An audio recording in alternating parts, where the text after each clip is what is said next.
Pero kay bawo ko, ganahan gid mo sa buko sa kong amahan. Oh, malipay yon kay kuha na. Unya, birthday niya karon. Bawat laban, ikaw ang nauna. Gimingaw gyud ko sa kong papas tinuod lang. Mo na pinakaunang birthday niya nga wa na ko sa makit eh. Bait kayo. May tago amahan, poser. Ka patak ka, poser ka. Sino pa ang nagmalasakit? Siya ngayon'y pinapahirap. Ang gitod sa mga batasan na nagtako di may manalikot o tao na pinagsangin ng tanggol. Nang madlang, Tatay, di ko, hindi ka nag-iisa.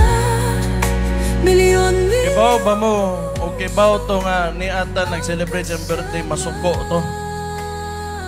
Di man to ganahan. Gana siya. Pag ganang birthday niya, magpuyo rin na sa kwarto, magbukot og habol, magpa-aircon, paong tanang suga. Di man na siya ka-celebrate. Kaya akong lolo, simple rana na tao. Malipay rana pag makahigda na siya, makasulod na sa iyang musketero. Kapayapaan, kaunlaran para sa Pilipino. Na-inspire niya akong tibukin na buhay akong pagkatao. Karon makakita ko sa inyo tanan. Kamo tanan na-inspire po kay Tatay Digong.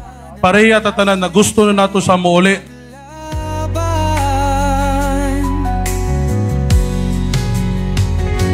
Sino pa ang nagmasakit?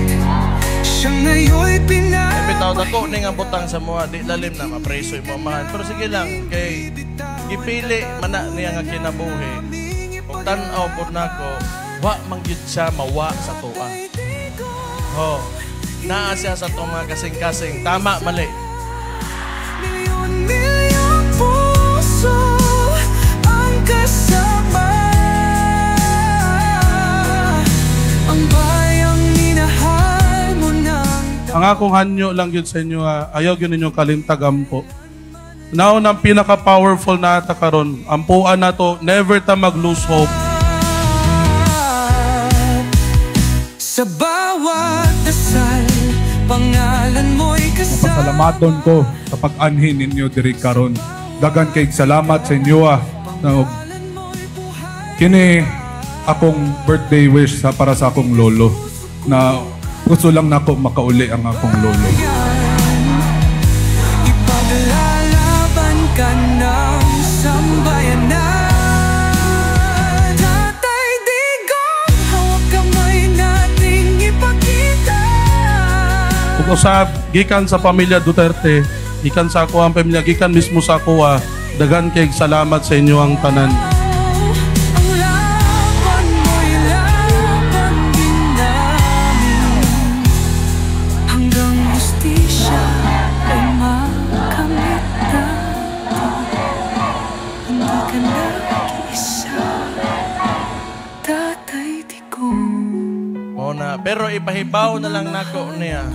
Pinaagi dito sa kong igsoon ang konsultihan nga ni Atagaron ang mga gwapo o gwapa na mga taga Davao ni Atanan. Nintuo pod mo